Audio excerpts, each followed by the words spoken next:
So notably, I'm a professional chef and no longer make PowerPoints on a regular basis. Because, you know, I don't have a cool projection screen and stuff in the kitchen, so that's me. This is also me. This is what it's going to look like today. It's going to be boring black and white. And at least I figured out how to make the transitions happen. I am Egan. I am from Eastern Market. I am over 05. I went to the residential college at U of M after that and got a history degree and decided that I did not want to pursue academia because I had written enough papers and I was honestly really tired of professors and instructors who said, oh, you want to do extra credit work? You're an honors student? Great, write a 35-page paper instead of a 25-page paper. Having been a Roper kid, that did not feel to me like harder work, that felt to me like more work. So I instead pursued being a chef because I can be really clever and smart and do a lot of research, and I can make food, which is a lot more fun. And history professors, for some reason, when you take a class about the world of the ship in the age of sail, they really don't want you to go and research what hardtack was made out of and find some period recipes and synthesize them into a modern recipe and present it to the class. But in the kitchen, you show up with food and people are like, really? You're going to feed us? All right, so I'm a historian and that's my approach to this. How do we leverage our food choices for the greater good? I think that's the summary that I gave of this. But to make any decision, to make any informed decisions in our world, we have to know the history so quickly from ancient to modern food systems. Local systems, local sustenance. Society begins with agriculture, forcing us to sit down in one place for multiple years, plant things and overwinter, and hopefully not just come back to the same spot, but be at that same spot and harvest things in the summer. And for a really, really long part of our history, that's pretty much everything. If there was export, it was often colonial export. It was not so much willing export.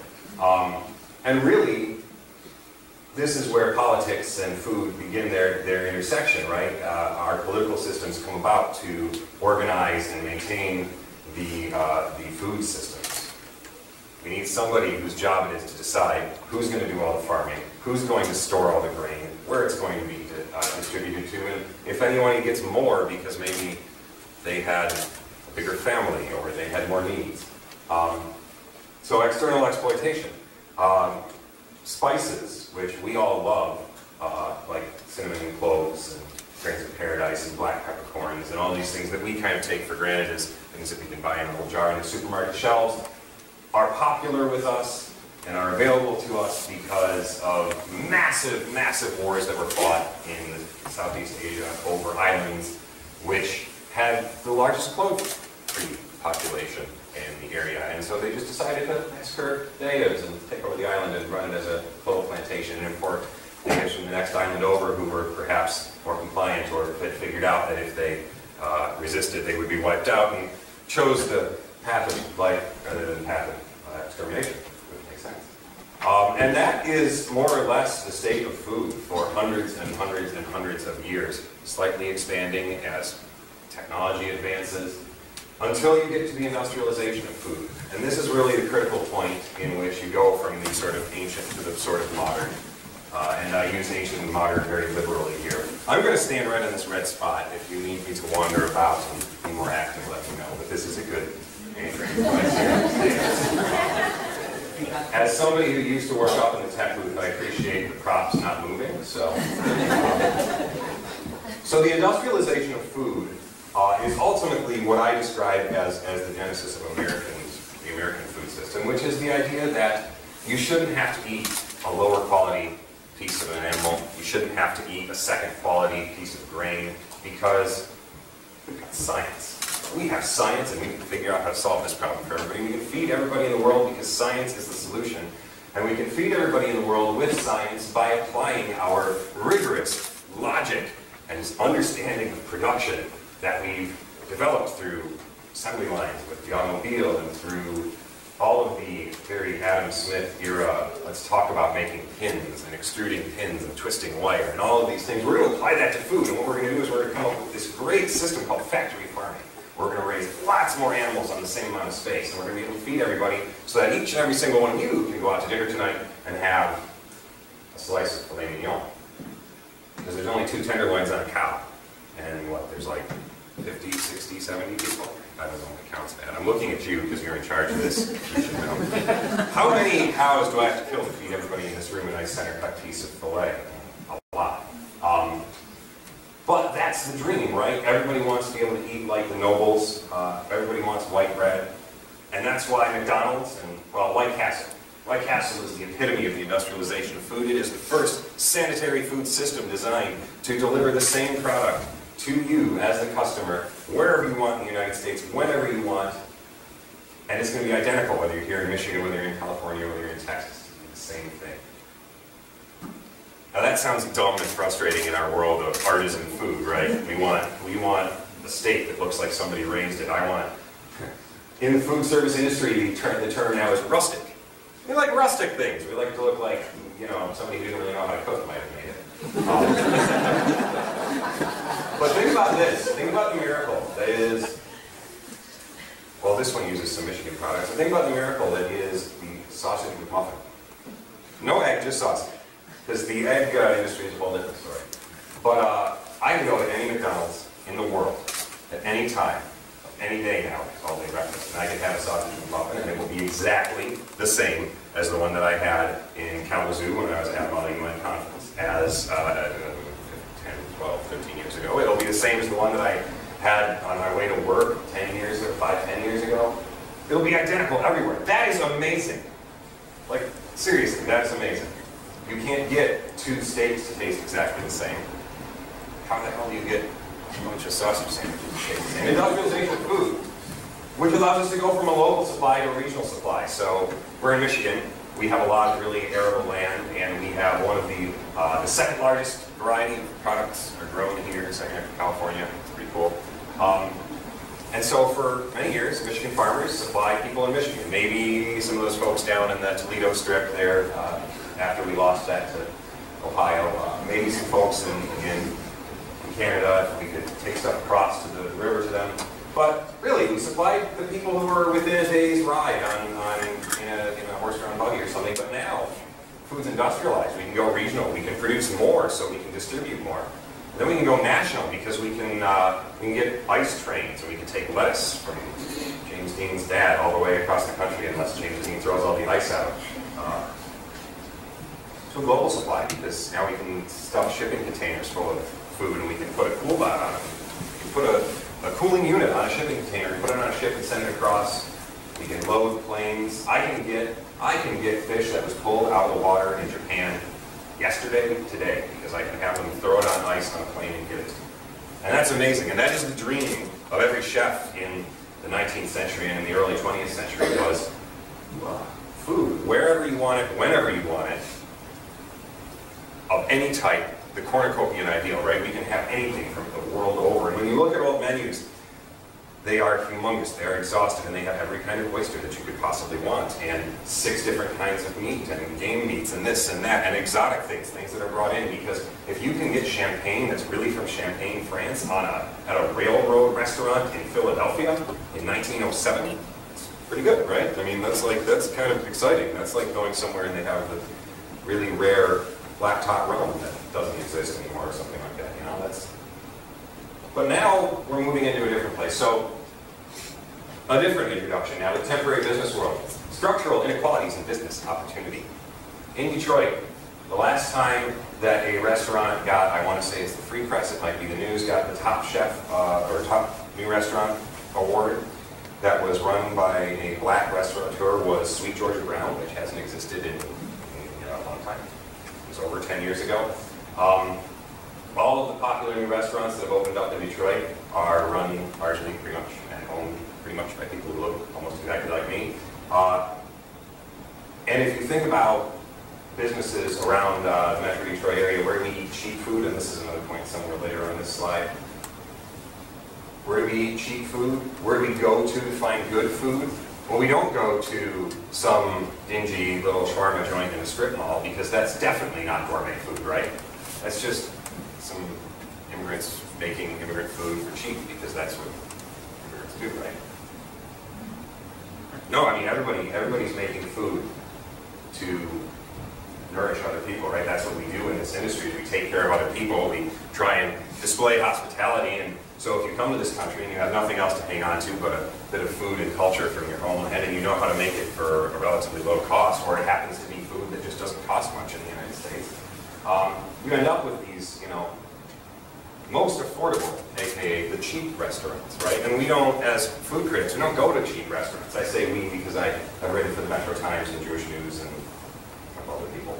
We don't go to little hole-in-the-wall restaurants. We go to Republic. We go to Selling Standard. We go to Old Cash Gold. And not that I dislike any of those places, but we have to look at ourselves. How do we decide what's good food, what's bad food? Who makes gourmet food? What's cheap food? What's expensive food? Hamburger steaks were considered pretty cool at one point in time, and now hamburgers are some of the cheapest things we can eat. What makes food fancy? Is it who cooks it? Is it the technique that they apply? Is it the cuisine that it comes from? Why are all of the fancy restaurants that have existed for almost the last 110 years, why have they all been French? Why have they all gone to Escoffier as the guide to what makes gourmet food fine dining, when Chinese cuisine, Cantonese cuisine, Sichuan cuisine, each local cuisine develops haute cuisine, and they develop peasant cuisine. And really the secret is that we like peasant food, because a bowl of meatballs and polenta, or pasta and sauce, or mac and cheese, or shepherd's pie, or stewed beans and rice, is way more fun to eat than like weird stuffed and reassembled quail. And I've seen some strange dishes. So who makes what, right? Who is the chef, and who's actually doing the cooking? And does the chef, who looks like me, have a line full of immigrant labor? Do they have a line full of unskilled labor? Do they have a line full of people who've been trained in culinary schools? So who does food service serve? Obviously the guest serves, but are we taking care of our employees? Are we, there's a new thing going around called the sanctuary restaurant movement, which will take us into social justice through food. The sanctuary restaurant movement is sort of a thing that's being put together by a group called the Restaurant Opportunities Center, which is about as close as you can get to unionizing cooks in our large food service establishment. There's some unionized places. Lots of them are casinos or hotels or other industrial, institutional places which have strong unions across the board, janitorial, management, staff, etc., etc. The restaurant industry, we don't have that. We have people who hopefully advocate for us and hopefully teach us to look out for ourselves, because we're kind of independent contractors by and large. And so the sanctuary restaurant movement gives you, if you are a member, gives you some criteria that you should be following in your restaurant, being a safe space and a respectful space to people's identities, people, basically good business practices to create a healthy, enjoyable environment that you want to go eat and drink in. And I was asked by somebody who was writing a larger story for the Jewish News about my thoughts on it, and I ended up writing about 5 pages before I gave up and said, you don't want my thoughts on this. Because, sure, you can have a restaurant where nobody of any marginalized identity in the dining room feels threatened or feels like they don't belong. And you can still staff it with a bunch of illegal immigrant cooks, pay them dirt poor wages, and take everybody else's food that belongs to different cuisine traditions, mangle it, and serve it. And call yourself a safe sanctuary restaurant because you don't report anybody who's illegal. You don't let anybody die in the restaurant. But who does it serve? And how do we take care of the people who are cooking the food, right? Because we are the people upon whom this industry is built, as those of us who actually know how to make food. So how do we take this kind of messy situation that we are stuck in the world of structural inequalities, of just vast gulfs of understanding between different groups of people? I start with the universality of food. So, I'm Jewish. This says, let all who are hungry come and eat, which is a line from the Passover Seder, which is coming up in a couple of weeks. And so my noodle bowl dish is called chicken soup mishmash. It's chicken soup with noodles and probably some dumplings and some matzo balls and some chicken meat, maybe some beef, maybe some vegetables, a little bit of everything. Which sounds an awful lot like pho, which sounds an awful lot like pretty much any other noodle bowl dish that you can come up with from any other culture. Simmer the broth for as long as possible. If you can have the same broth in the same pot that you started when you opened your restaurant for the first time, and you're still boiling some of that into today's broth 10, 15 years later, man, that's some good soup, right? That's what your grandmother did. So we get people to understand other cultures through food. And we do this particularly in sort of the more mercenary food world that I'm part of. We do this with things like intentional menus, Piecemeal Kitchen, which is here in Michigan, and Conflict Kitchen, which is, I want to say, Philadelphia? Pittsburgh. Yeah, one of those cities in that other state that I don't go to. And the whole point of these intentional, these are both more venue-based, is to bring people together and give them exposure to food that specifically highlights. Conflict Kitchen did a lot of stuff around, has done a lot of stuff around the Israeli-Palestinian conflict, and bringing people together to understand that really we all eat sort of the same stuff, and that pretty much means that we're the same inside. But there's also, I'm going to be doing an event at the end of next month with some folks from a pop-up group called Sarap, which is a Filipino pop-up that runs in the area. They're pretty cool. Dorothy is an editor at Our Magazine as well, and Chef Jake is a chef of Gleaners. And I don't really know much about Filipino food beyond what they've taught me. But I know a lot about Jewish food, and I know a lot about Eastern European Jewish food. And during a very brief period in the early to mid-1930s, there was a really, really small but very tight-knit and very terrified Jewish population in the Philippines who were fleeing the Holocaust there. And so we're creating a menu that is this mixing of cultures. To draw attention to the importance of working with refugees and relate that to our current international and national situation, but also to talk about how do we approach food, and how do we adapt food, and what would happen to these Jews from Eastern Europe who've just gotten off a boat after perhaps a couple months at sea, getting rejected from port after port, and they get into the market and they can't find anything that they recognize, right? Because it's halfway around the world. But ube, Okinawan sweet potatoes, Japanese sweet potatoes, purple sweet potatoes look a lot like European sweet potatoes once you cook them. So we've got some interesting dishes, and again, highlighting this sort of intersections of culture and food and how that all can bring us together. Of course, we understand a seat at the table to be this metaphor of participation, right? And why is that the metaphor? Because it goes back to these political decisions about who eats and who doesn't, the ultimate political decision. And being able to be part of the group that gets to eat is everybody's goal, right? And that's the motion of society, from the state of nature to where we are trying to get. So ultimately it comes down to where we are today, which is capitalist choices in a consumer society, because come the revolution, maybe we can really take each according to their ability and give to each according to their need. That's not where we are now, so now we get to exploit the fact that we have money in our pockets, and we get to do that thing that everybody likes to say, voting with your dollars. Literally supporting the things we figuratively support. If you know that a business buys from local sources and you support businesses buying from local sources, what do? You buy from that business. If you need to learn how to read between the lines of the restaurant, I will help you. If it says, we source all of our products locally when capable and support local businesses, that means they buy from folks down in Eastern Market, and it's coming from wherever they can get it from. But at least they're putting money in the pockets of somebody from the Detroit area, right? If you believe in eating local produce, I strongly support you going to Trader Joe's and getting their tomatoes, fresh tomatoes, because they're one of my favorite local products, sourced from Leamington, Ontario, which is about an hour's drive away, which I think is super local food.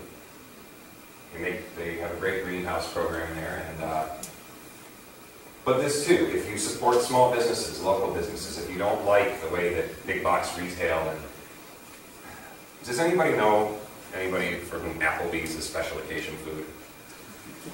Okay, good, because I know people like that, and that's terrifying. McDonald's is everyday food, Applebee's is special occasion food. If there is a reason that we should go to Ruby Tuesday,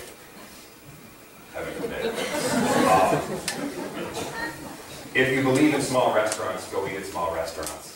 Find places like New Cluck Moon to go and buy fast food that's local. Find franchises that are owned by people that you know, because ultimately this all goes back to sometime in the mid-1700s, an innkeeper on the side of the road in France realizing, wait a minute, my wife made this humongous pot of stew. I have like 10 barrels of beer. We have 2 extra bedrooms, and there's nobody else here but me and my wife. Why don't we let some travelers in and we can feed them and we can give them a lodging for the night? We take care of people in this industry. That's what we do. We support people, and we support our friends, and hopefully we make friends with the people whose restaurants we eat at, whose products we buy. And we can support literally the things that we believe in.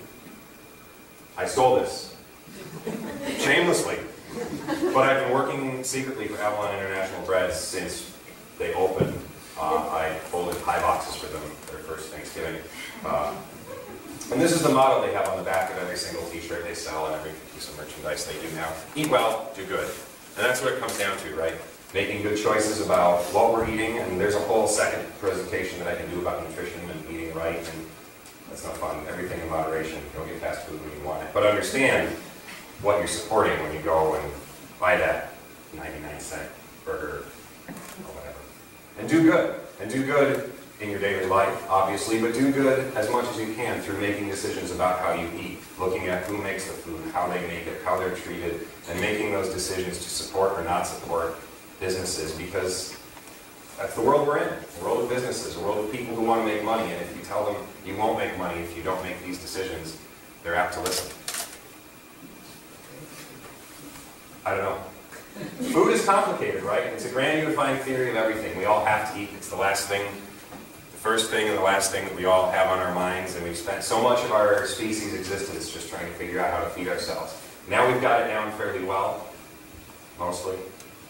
We still have hungry people and we still have injustice, but I think by eating well and doing good, we can leverage those choices that we make in that world. We can help use that food that does unite us all and does unify us all to unite us all and unify us all in a larger way. I don't know. That's my thing.